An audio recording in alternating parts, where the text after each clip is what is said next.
Pessoal, olha só. O Brasil foi surpreendido por um anúncio de grande impacto envolvendo o presidente Luiz Inácio Lula da Silva e também o ministro do Supremo Tribunal Federal, STF, Alexandre de Moraes.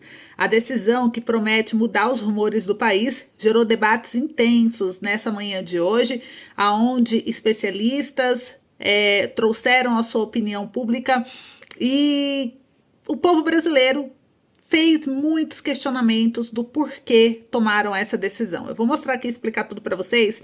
Independentemente do seu posicionamento político, é fundamental entender os desdobramentos desse plano e como ele pode afetar diretamente a sociedade brasileira. Enquanto isso, no campo de oposição, o ex-presidente Jair Bolsonaro já se movimenta para as eleições de 2026 e indica um nome de peso para a disputa. A escolha do candidato é vista como um movimento estratégico para consolidar a direita no cenário político nacional, reacendendo aí a polarização que marcou os últimos pleitos. Resta saber como esse anúncio será recebido pelo eleitorado e quais serão os próximos passos da base conservadora.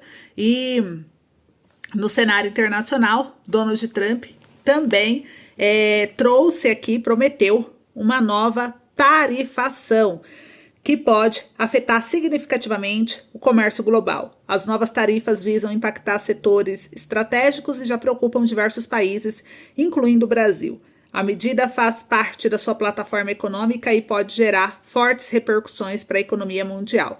Se você quiser continuar informado sobre esses e outros temas relevantes de forma global, não esqueça de deixar seu like, se inscrever no canal, ativar o sininho de notificação e compartilhar. Sua participação é essencial para que mais pessoas tenham acesso à informação de qualidade sem a manipulação da grande mídia.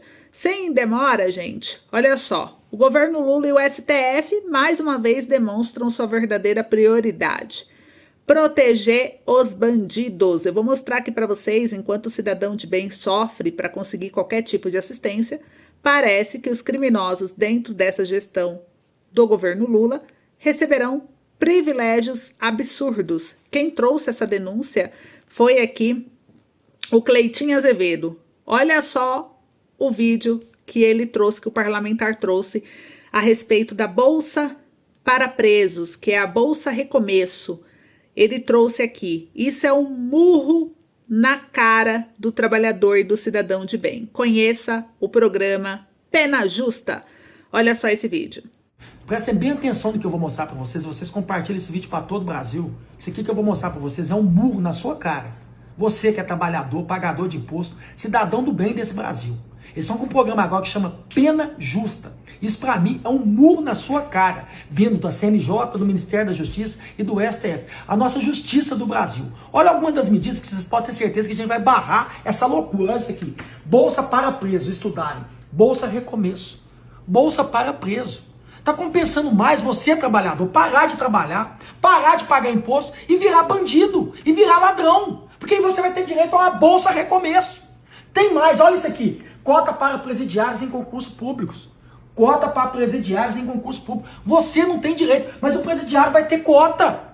Você, trabalhador, você tem direito à cota? Não, mas o presidiário tem. Tá compensando, é ser bandido. E olha aqui mais uma. Criação de mutirões para revisão de penas e solturas de presos.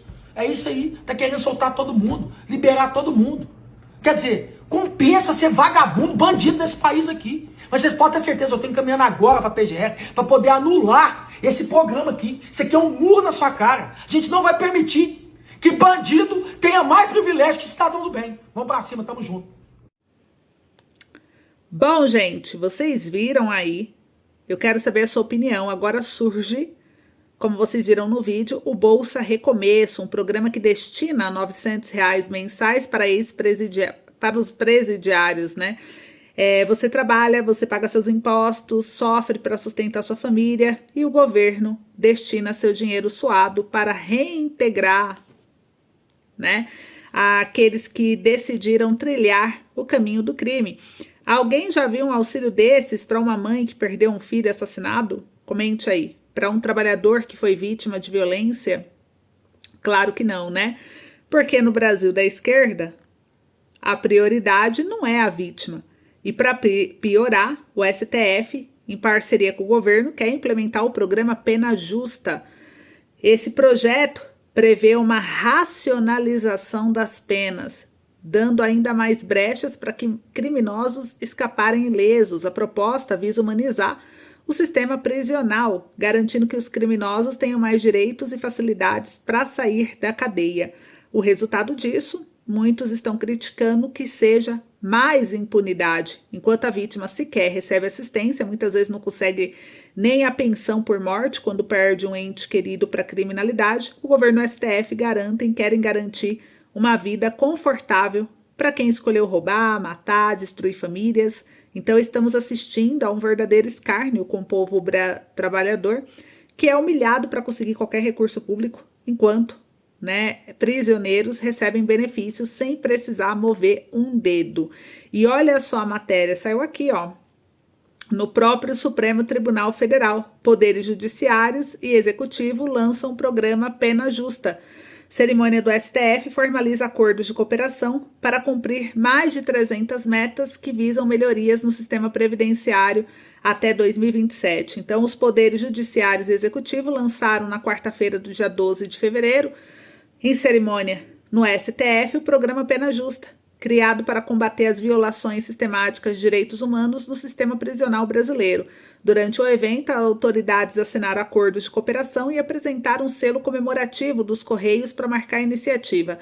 O Pena Justa é uma parceria entre o Conselho Nacional de Justiça e o Ministério de Justiça e Segurança Pública, estabelece mais de 300 metas a serem alcançadas pelo poder público até 2027. O objetivo é promover melhorias na infraestrutura dos presídios, proporcionar a toda a população carcerária avanços na área de saúde, segurança e educação. Além disso, busca incentivar a capacitação profissional e criar oportunidades de ressocialização para os egressos do sistema. Durante a cerimônia, o presidente do STF e do CNJ, ministro Luiz Roberto Barroso, destacou o caráter ambicioso do programa, que representa uma virada de chave no enfrentamento da superlotação e da violência das penitenciárias, que se tornaram porta de entrada para organizações criminosas. Para Barroso, se o Estado não for capaz de acolher os detentos brasileiros, eles serão acolhidos pelas facções.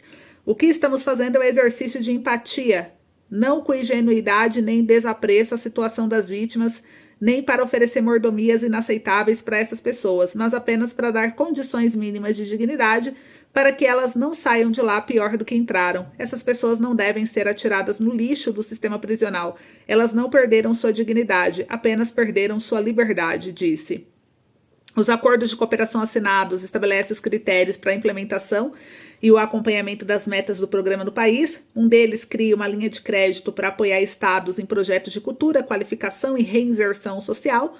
Outro visa incentivar o empreendedorismo entre mulheres detentas e suas famílias. Além de Barroso, participaram da solenidade o vice-presidente do STF, ministro Edson Fachin, os ministros Cristiano Zanin, ministro da Justiça e Segurança Pública Ricardo Lewandowski, o presidente do Tribunal Superior do Trabalho, ministro Aloísio Correia de Veiga, e o Procurador-Geral da República, Paulo Gonetti, entre outros. Os acordos também envolvem o Ministério do Empreendedorismo, da Microempresa, da Empresa de Pequeno Porte, Ministério dos Transportes, Controladoria-Geral da União, Banco Nacional do Desenvolvimento, Agência Nacional de Transporte Terrestre, Departamento de Infraestrutura de Transporte e a Empresa Pública Infra S.A., entre outros órgãos e instituições.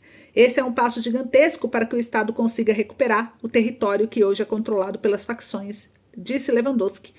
Com o Pena Justa, também foi anunciado o programa Emprega 347, que cria cotas de emprego nas obras do Programa de Aceleração de Crescimento, que é o PAC, para ex-detentos e condenados em regime semiaberto.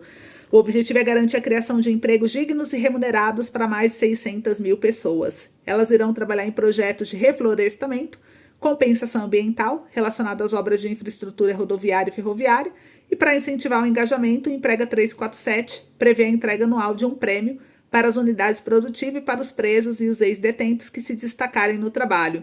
O objetivo do Pena Justa estão divididos em 4 eixos. Primeiro é enfrentar a superlotação do presídio. Com isso, eles querem fazer com que os presos sejam liberados e cumpram em regime aberto, ao invés de ficar preso, penas mais que não teve tanta violência. Eles querem tirar da cadeia. Não precisa ficar preso, pode pagar multa, pagar em serviços, mas não preso. Então, eles querem acabar com a superlotação esvaziando a prisão, deixando os bandidos soltos. Aprimorar a infraestrutura e os serviços destinados aos detentos, como saúde, higiene e alimentação, otimizar os protocolos de saída após o cumprimento de penas e assegurar a reintegração desses indivíduos à sociedade.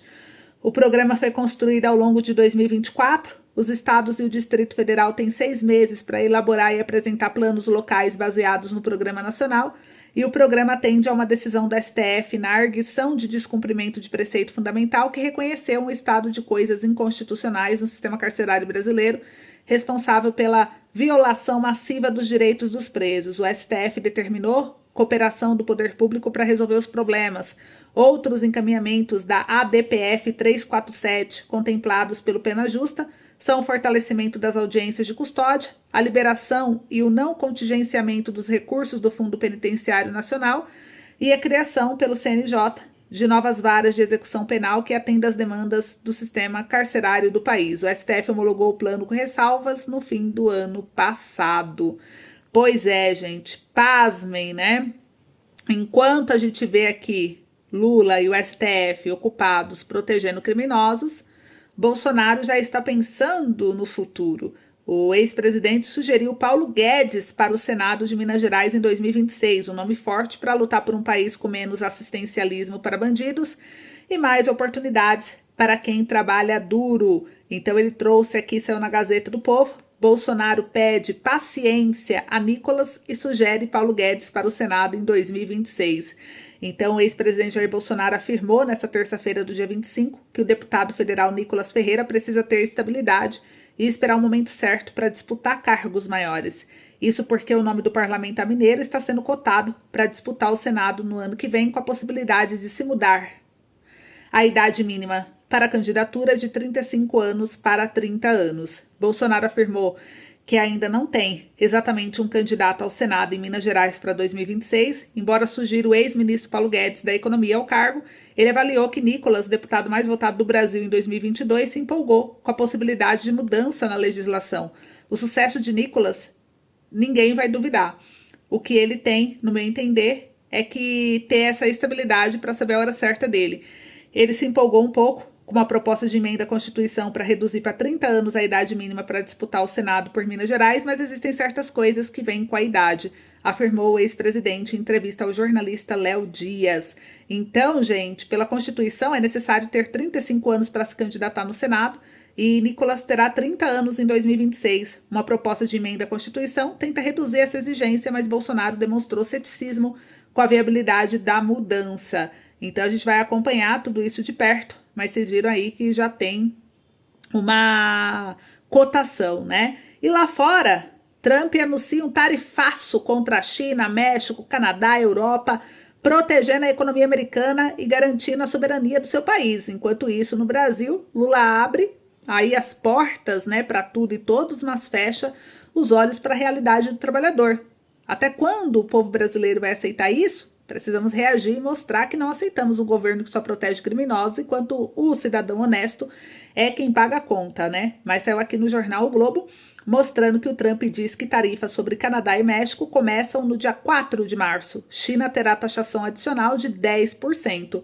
Dólar supera 5,80 após o anúncio. Na quarta-feira, o presidente dos Estados Unidos tinha dado informações contraditórias sobre prazo e abrangência da tributação sobre produtos canadenses e mexicanos. Então, o presidente Donald Trump afirmou que as tarifas de 25% sobre o Canadá e o México entrarão em vigor na próxima terça do dia 4 de março e anunciou um novo imposto adicional de 10% sobre as importações da China, medidas que aprofundam sua disputa com os maiores parceiros comerciais dos Estados Unidos. Com decisão, o dólar superou os 5,80.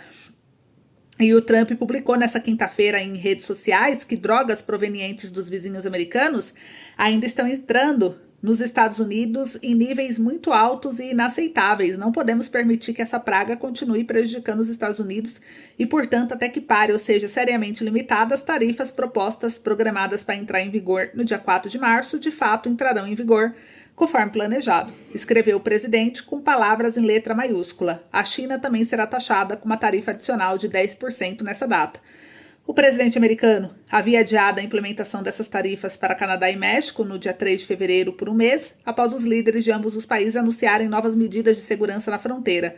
No entanto, Trump vinha gerando dúvidas sobre se as tarifas entrariam em vigor após o fim do período de carência.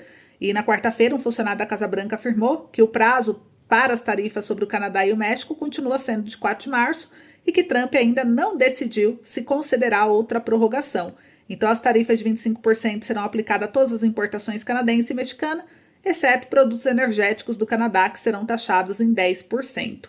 E a gente vai acompanhar de perto, mas isso vai respingar no Brasil também, então vamos nos preparar. Então é isso, comentem aí a sua opinião. Esse foi o vídeo de hoje, um beijo. Vamos continuar acompanhando porque as coisas tendem a ficar mais apertadas ainda nos próximos dias. Até logo!